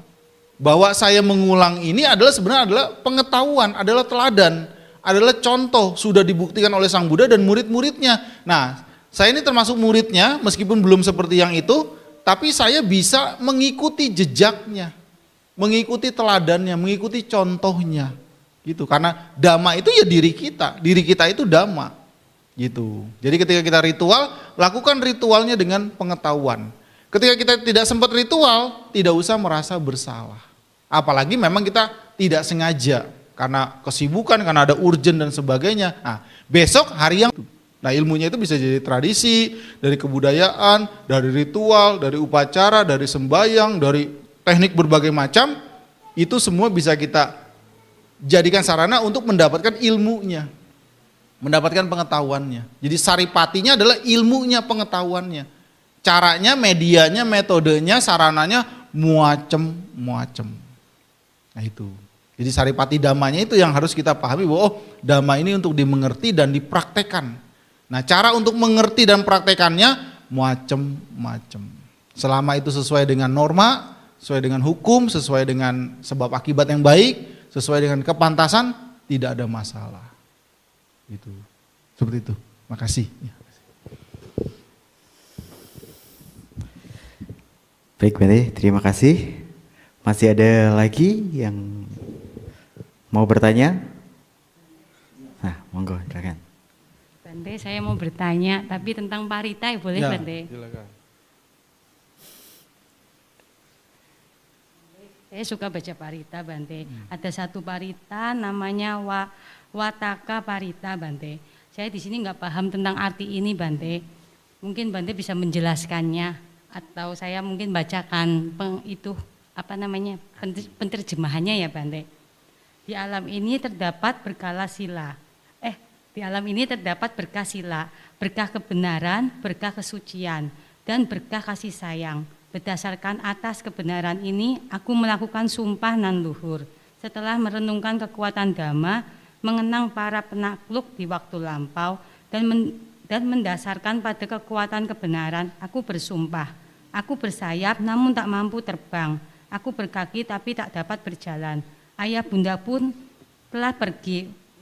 Wahai api hutan, kembalilah. Di saat setelah aku berbuat sumpah, korbaran jilatan api yang ganas selama 16 karisa berhenti serentak, bagaikan api yang bersinar air. Tiada sesuatu apapun yang setara dengan sumpahku. Inilah saca paramitaku. Mohon penjelasannya Bante. Ya, terima kasih. Itu kejadian dalam Jataka. Jadi Jataka, Bodhisatwa lahir sebagai seekor burung, ya, anak burung, entah itu burung puyuh, pokoknya jenis burung saja. Nah, saat itu kebakaran. Nah, karena kebakaran chaos kan, ya secara naluri ya sudah menyelamatkan masing-masing. Termasuk ibu ayahnya nggak sempet, atau ibu ayahnya berpikiran karena api begitu besar sudah mati, sudah meninggal. Ya logikanya sarang burung kan kering kan, sedikit aja kena panas, apalagi kena api pasti kebakar, dan secepat kilat api begitu besar gosong. Mungkin itu logika dari induk, atau induknya, ibu ayahnya juga sudah malah mati. Paham kan? Ya, kena asap, kena api, kena panas, ya burung sekepel gitu. Jadi untuk sisi ibu ayahnya yang tadi dianggap meninggalkan, ya bisa memang menyelamatkan diri secara naluri, ya tidak harus berbarengan, bisa terpencar, bisa juga mati sudah kena kebakaran. Gitu. Itu sisi ibu ayahnya, sehingga nggak bisa menolong dia. Nah, dia masih bayi, gampangnya. Kakinya belum kuat, belum bisa terbang. Nah, tapi dia ingat bahwa dia, ya kalau bahasa kita sekarang adalah dia adalah bodhisatwa yang selama ini menyempurnakan paramita. Nah, dia bertekad, ya di situ bahasanya bersumpah, ya sama saja sebenarnya, bertekad atau bersumpah itu sama saja. Nah, kalau dalam konteksnya ya, nah, dia berteguh hati bahwa saya sudah melakukan serangkaian kebajikan, serangkaian paramita termasuk saca parami.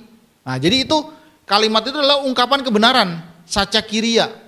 Nah, kalau itu tenanan, ya leluhur kita bilang mandi, ya manjur, cun. Nah, kalau itu tenanan gitu. Jadi kalau itu sungguhan benar-benar hasil dari perbuatan kita, nah itulah dia powerful. Nah, di kasus itu, di cerita Jataka itu apinya padam. Berkat kekuatan kebenaran. Berkat kekuatan kebajikan, si burung itu menyatakan. Gitu. Dan kita bisa melakukan itu. Bisa mengalami itu. Tapi ya berjuang dulu. Iya. Jadi makanya kalau orang baik, ya jangan diganggu. Kalau dia diganggu nanti nyumpai. Ya sebenarnya itu permainan karma gitu. Jadi ya karma masing-masing gitu. Jadi kebajikan kita itu punya power. Nah, cuman kapan? Nah, kita belum punya kemampuan itu. Nah, tapi bodhisatwa tahu bahwa selama ini dia sudah melatih paramita sedemikian banyak.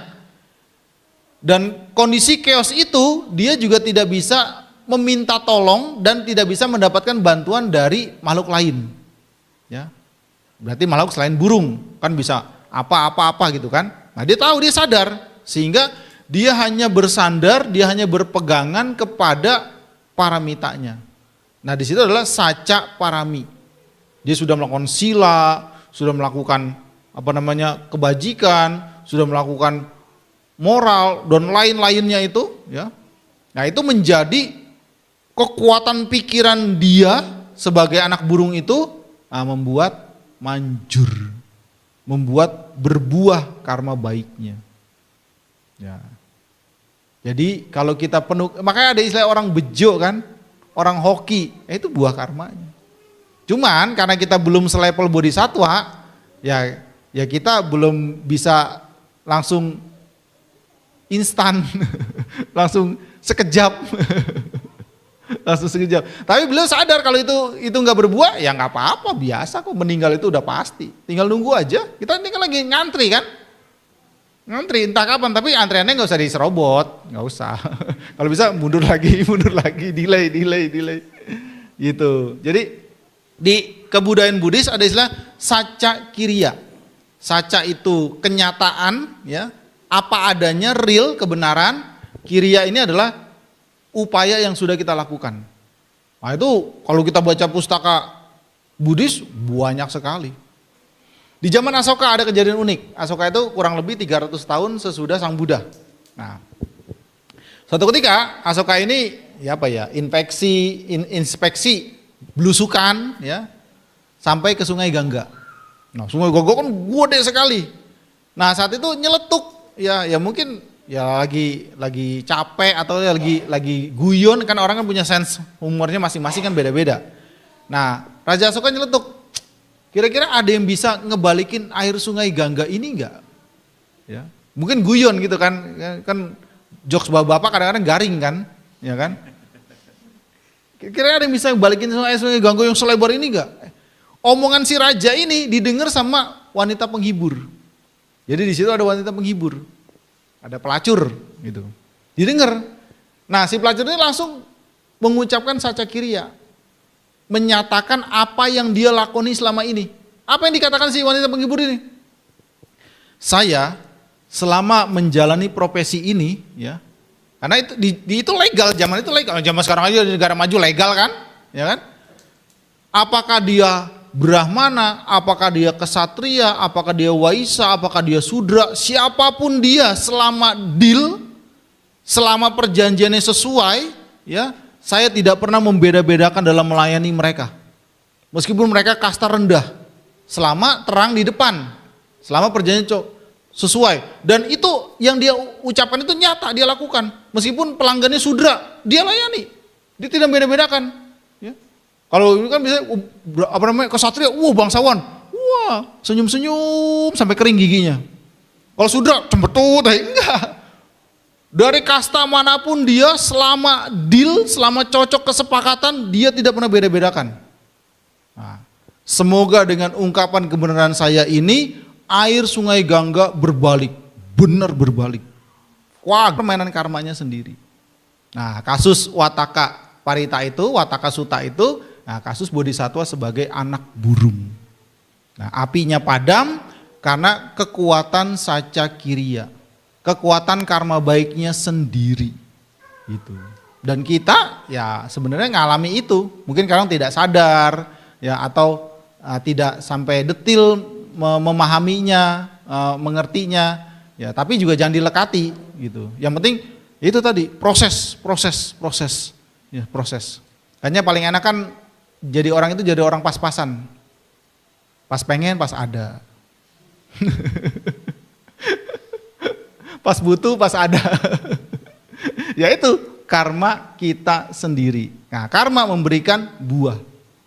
Gitu. Jadi perbuatan kita sendiri membuat hidup kita seperti apa. Sehingga daripada kita menebak-nebak masa depan yang tidak pernah pasti, fokus saja pada hal-hal yang bermanfaat. Fokus saja pada hal-hal yang sesuai, yang pantas, yang elok, yang berguna. Nggak usah mikirin hasilnya. Ya. Nggak usah, saya mau nebuk celengan ya. Kalau celengan bisa dihitung lah. Kalau karma kan abstrak, susah kita ngitungnya. Nah, nggak usah mikir ke sana, tapi fokus saja sama prosesnya. Kenapa? Karena hukum karma ini bukan dibikin, bukan dipegang, bukan dikendalikan oleh satu makhluk. Dia hukum sebab akibat. Sesuai dengan sebabnya, akibatnya akan terkondisi sesuai dengan penyebab-penyebabnya. Tidak akan salah, artinya baik pasti baik. Tidak mungkin baik menjadi buruk, tidak mungkin. Tidak mungkin. Sebaliknya buruk pasti buruk, tidak mungkin buruk menjadi baik. Itu hukum pasti, hukum alam. Ya, sama seperti singkong sama kentang, ditanam berdempetan, nggak mungkin singkong sama kentang itu selingkuh. Nggak mungkin. Dia tetap singkong, dia tetap kentang, sesuai dengan unsur-unsurnya, sesuai dengan penyebab-penyebabnya. Meskipun nempel di tandurnya. Kenapa? Sifatnya masing-masing. Nah, hukum karma juga seperti sifat. Seperti pembentuk-pembentuknya masing-masing, ya buahnya juga sesuai dengan penyebab-penyebabnya. Seperti itu. Jadi banyak sekali kisah-kisah seperti itu, banyak sekali. Nah itu dalam budaya Buddhis disebut sebagai saca kiriya, ungkapan kebenaran tenanan nyata. Ya makanya kalau nggak suka sama orang jangan nyumpahi. Ya siapa tahu. Ya. Tapi kalau nyumpahin sukses lu, ayo, tapi nggak mungkin juga. Jangan-jangan kalau pas karma buruknya berbuah, kita nanti jadi merasa bersalah, kita nanti jadi berandil. Nah, nggak usah, pokoknya ketidakcocokan, ketidaksukaan, apa konflik sebagai lepaskan, redakan, lepaskan, cari solusinya, cari jalan keluarnya. Lebih baik berpikir positif saja daripada kita terjebak terhadap kejadian-kejadian tidak mengenakan yang merugikan diri kita sendiri. Banyak sekali kejadian seperti itu dan zaman sekarang pun banyak. Kalau mau di list banyak. Tapi ya sudahlah kita fokus sama perbuatan baik kita sendiri saja. Nah, makasih. Terakhir ya. Baik, Bante. Ya, karena sudah disebutkan. Ya, ini terakhir Bante dari channel YouTube. Bante, apakah baik jika kita memiliki cita-cita dan kita berlatih keras untuk mencapainya? Apakah hal tersebut bisa mengganggu kondisi psikis? Atau lebih baik jika kita mengalir apa adanya saja dan jalani prosesnya dengan sabar walaupun prosesnya lama? Begitu Bante. Dua-duanya baik, selama kita bisa mengendalikan, gitu. Dua-duanya baik. Jadi effort luar biasa, kerja keras itu baik. Selama kita bisa menyeimbangkan, ya mental health, ya dan sebagainya gitu. Jadi meskipun itu berat, kalau itu patut diperjuangkan, perjuangkan. Nah, nanti kan dari perjuangan itu kan muncul pengalaman. Ya, awalnya SKS, ya. Nah, lama-lama SKS ini ngantuk, capek, besok malah nggak fokus, nggak konsen. Nah, persiapkan sebelumnya. Jadi dari perjuangan kerja keras kita itu memunculkan pengalaman. Memunculkan rasa, memunculkan pengetahuan. Nah, pengetahuan, pengalaman, rasa itu buat besoknya lebih baik lagi. Jadi meskipun capek, meskipun berat, boleh diperjuangkan. Selama kita bisa mencermati pengalaman itu untuk lebih baik. Nah, tapi kalau mau slow, ya silakan. Semua kembali pada diri masing-masing. Gitu. Jadi slow kekurangannya apa? Waktu. Dan nanti malah ketinggalan atau malah malas atau malah berubah. Nah, ngoyo bisa selama terkendali, selama terjaga, tetap semua beresiko. Ngoyo ada beresikonya. Ya. Memaksakan diri ada resikonya. Gitu. Nah, lalu bagaimana? Ya, dua-duanya diolah. Gitu. Nah, yang utama adalah jaga kesehatan mental dan kesehatan fisik, betul. Salah satunya adalah tidak ada di dunia ini suplemen vitamin apapun itu yang menggantikan waktu tidur. Tidur yang nyenyak, tidak ada. Jadi kita harus tidur, harus istirahat, tapi juga jangan kebanyakan tidur. Nah, ya kan? Sama kan? Kebanyakan tidur kan mumet juga kan? Malah letih kan? Kurang tidur juga hilang fokus. Nah, itulah ritme yang harus kita temukan. Nah, ditambah di dalam tidur yang deep itu, tidur yang nyenyak, itu metabolisme refresh ya, ngebengkeli sendiri ya, hormon baik itu berjalan. Ketika kita tidak istirahat tidak bisa. Nah, makanya ada master of sleep. Karena pada takut. Apa yang mau ditakuti? Udah tidur matanya merem kok. Kenapa? Karena ketika terang dengan gelap itu hormon yang bekerja berbeda. Ketika tidur gelap, hormon positif semua bekerja otomatis. Ngebengkeli sel-sel tubuh kita yang patut diperbaiki. Alamiah, otomatis. Tapi kalau terang, nah mungkin hormonnya isin-isin mungkin. Kenapa? Silau dia nggak bisa bekerja maksimal.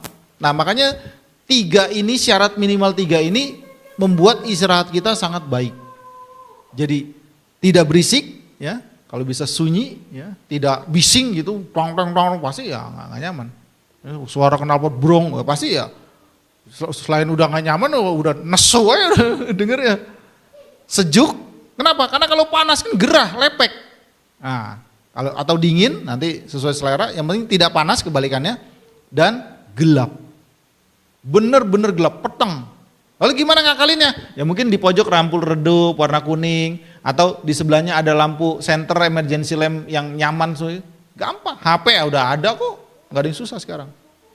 Kenapa? Ketika kita tidur butuh apa kita? Matanya merem. Kecuali ada jurus tidur matanya melek. Ya nggak tidur itu namanya. Nah itu contoh. Gitu. Jadi tidak ada suplemen vitamin di dunia ini yang menggantikan tidur yang nyenyak. Supaya apa? Supaya jasmani kita juga kokoh, kuat.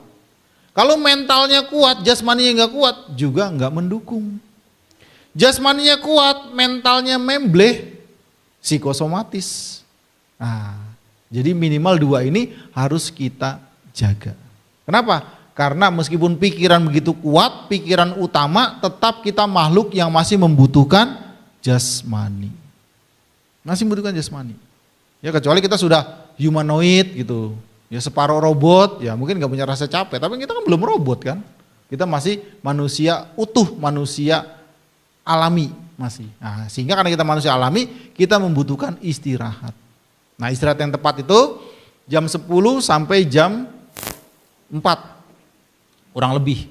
Tapi itu harus sudah deep gitu. Nah cuman kan repotnya sebelum tidur malah scroll nggak jelas. Loh kok udah jam 1 ya, kok cepet amat? Bukan cepet nge-scrollnya kagak berhenti. Jadi 3 ini ingat, kalau mau mendapatkan suplemen alam yang tidak bisa digantikan oleh multivitamin apapun. Tidak bising, sejuk atau dingin, dan gelap. Ini minimal 3 kualitas tidur. Kenapa? Karena kita membutuhkan istirahat. Dan itu tidak bisa tergantikan oleh makanan atau suplemen apapun. Itu alam sudah mendesain seperti itu. Makanya kenapa kalau kita pindah negara yang kontras jamnya, jet lag, kenapa? Karena udah suruh tidur. Badan ini udah minta tidur tapi terang, nggak kacau kan? Nah, itu namanya makanya jet lag gitu. Kenapa? Karena badannya sudah terbiasa gelap, harus istirahat. Tapi di situ jamnya kebalikan malah terang. Itu bukti bahwa kita memang membutuhkan istirahat yang benar. Gitu. Jadi selama kerja kerasnya, effortnya itu luar biasa tapi bisa menjaga itu, lakukanlah. Karena kita kadang dikejar waktu. Nah, tapi kalau memang mau slow, ya silakan. Semua pilihan. Tidak ada yang baik, tidak ada yang buruk. Semua kesesuaian. Tidak ada masalah. Selama di situ yang kita lakukan adalah dalam norma-norma, hal-hal yang bermanfaat, hal-hal yang tidak berefek samping yang fatal. Semua plus minus, tidak ada yang sempurna.